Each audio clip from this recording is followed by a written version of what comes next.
ബെൻസേ, നാളെ നമ്മുടെ സുധീഷിന്റെ പെങ്ങടെ കല്യാണം അല്ലടാ. ഓടിവാ കണ്ണ, ചാടിവാ മുന്നേ. ഇത് ജോർജ് സാറാടാ, ഇതെന്റെ കഥയാ.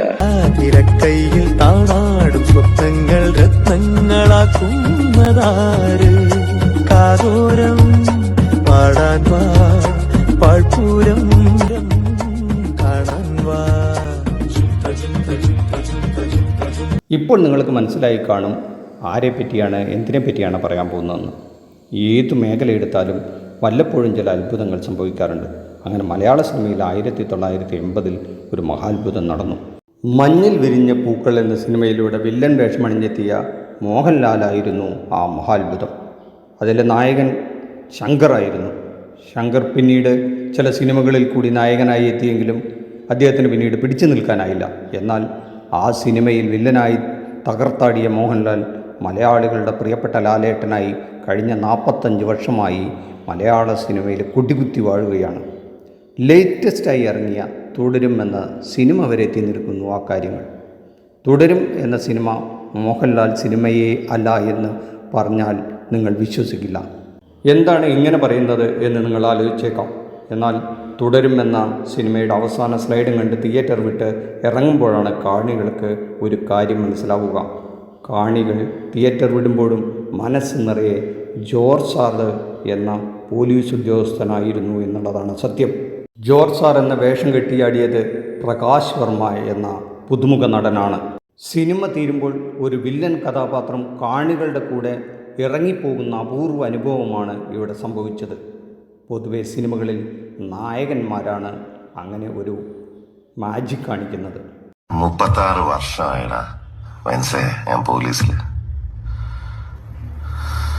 ഇതിനിടയിൽ പുറത്ത് അറിയുന്നതും അറിയാത്തതുമായ പല ചെറ്റത്തരങ്ങളും ഞാൻ ചെയ്തിട്ടുണ്ട്. തുടരും എന്ന സിനിമ സംവിധാനം ചെയ്ത തരുൺ മൂർത്തിയോ കഥ എഴുതിയ KR സുനിലോ സിനിമ നിർമ്മിച്ച രഞ്ജിത്തോ ഇങ്ങനെ ഒരു ക്ലൈമാക്സ് പ്രതീക്ഷിച്ചു കാണില്ല. പ്രകാശ് വർമ്മ വളരെ കൂളായി ജോർജ് സാറായി അങ്ങ് ജീവിക്കുകയായിരുന്നു.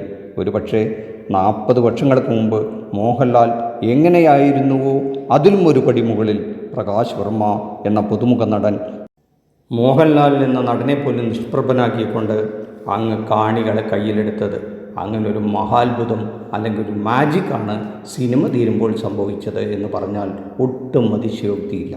സത്യം പറഞ്ഞാൽ നിഷ്പ്രയാസമായി അനായാസേന കൂളായി തുടരും എന്ന സിനിമ പ്രകാശ് വർമ്മ അങ്ങ് കയ്യിലെടുക്കുകയായിരുന്നു എന്ന് പറയുന്നതാണ് സത്യം. ഇന്നിപ്പോൾ മലയാളികൾ ജോർജ് സാറിൻ്റെ പല ഡയലോഗുകളും സോഷ്യൽ മീഡിയയിൽ കൊണ്ടാടുകയാണ്. ബിഗ് സ്ക്രീനിൻ്റെ വെള്ളി വെളിച്ചത്തിലൊന്നും ഈ മഹാനടനെ നാം ഇതുവരെ കണ്ടിട്ടില്ല. മഹാനടൻ എന്ന് വിളിക്കുന്നതാണ് ശരി എന്നതുകൊണ്ടാണ് അങ്ങനെ പറയുന്നത്. എന്ത് ഭാവമായാലും എല്ലാ ഭാവങ്ങളും നിഷ്പ്രയാസമാണ് പ്രകാശ് വർമ്മ എന്ന മഹാനടൻ ജോർജ് സാറിന് വേണ്ടിയിട്ട് അങ്ങ് തകർത്താടുന്നത്. ആ ബോഡി ലാംഗ്വേജ് കണ്ടാലറിയാം. മോഹൻലാൽ പോലും ചില ഘട്ടങ്ങളിൽ ജോർജ് സാറിൻ്റെ മുന്നിൽ പതറുന്നത് വളരെ സൂക്ഷിച്ചു നോക്കിയാൽ കാണാം. ക്യാമറയ്ക്ക് പുറകിൽ പതിറ്റാണ്ടുകളോളം ജോലി ചെയ്ത ഈ മനുഷ്യന് ഇങ്ങനെ ഒരു അപാര കഴിവുണ്ടെന്ന് എഴുത്തുകാരൻ KR സുനിൽ കണ്ടെത്തുകയായിരുന്നു എന്നാണ് കേൾക്കുന്നത്. അങ്ങനെയാണത്രേ പരസ്യചിത്ര സംവിധാന രംഗത്ത് നിന്ന് ബിഗ് സ്ക്രീനിൻ്റെ വെള്ളി വെളിച്ചത്തിലേക്ക് ഈ മഹാനടനെ നമുക്ക് കിട്ടുന്നത്. കോളേജ് വിദ്യാഭ്യാസമൊക്കെ കഴിഞ്ഞ് പല സംവിധായകരുടെയും സമീപിച്ച് അദ്ദേഹം ഈ സിനിമാ രംഗത്ത് പ്രവർത്തിക്കാൻ വേണ്ടി ശ്രമിച്ചിരുന്നുവെന്നും അതവസാനം പരസ്യചിത്ര സംവിധാന രംഗത്തേക്ക് അദ്ദേഹത്തെ നയിച്ചെന്നും അതിലൊക്കെ വളരെ വിജയം കൊണ്ടുവെന്നും പിന്നീട് ഒരു അത്ഭുതം പോലെ ഒരുപാട് കാലത്തിന് ശേഷം ഇപ്പോൾ ഈ 2025 തുടരും എന്ന സിനിമയിൽ മലയാളിക്ക് എന്നും അഭിമാനിക്കാവുന്ന ഈ നടനെ കിട്ടി. ഭാവിയിൽ വലിയ വാഗ്ദാനമാണ്. തീർച്ചയായും അന്യഭാഷാ ചിത്രങ്ങൾ ഈ മഹാനടനെ കുത്തിക്കൊണ്ടു പോകുമെന്നുള്ള കാര്യത്തിൽ സംശയമില്ല. അത്ര കണ്ട് ടാലൻറ്റഡായ ഒരു നടനാണ് ഈ പ്രകാശ് വർമ്മ.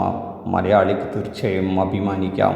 അദ്ദേഹത്തിന് എല്ലാ ഭാവങ്ങളും നേരുന്നു. തുടരും എന്ന ടീമിന് പ്രത്യേകിച്ചും ഈ നടനെ കണ്ടെത്തിയതിൽ മലയാള സിനിമാ ലോകം ഈ ടീമിനോട് കടപ്പെട്ടിരിക്കുന്നു എന്നുള്ള കാര്യത്തിൽ തർക്കമില്ല. നിങ്ങൾക്ക് ഈ വീഡിയോ ഇഷ്ടപ്പെട്ടെങ്കിൽ ലൈക്ക് ചെയ്യുക, ഷെയർ ചെയ്യുക. ഈ ചാനൽ ഇതുവരെ സബ്സ്ക്രൈബ് ചെയ്തിട്ടില്ലെങ്കിൽ ഒന്ന് സബ്സ്ക്രൈബ് ചെയ്ത് ബെല്ലൈക്കൺ ഒന്ന് എനാബിൾ ചെയ്ത് വയ്ക്കുക. Thank you.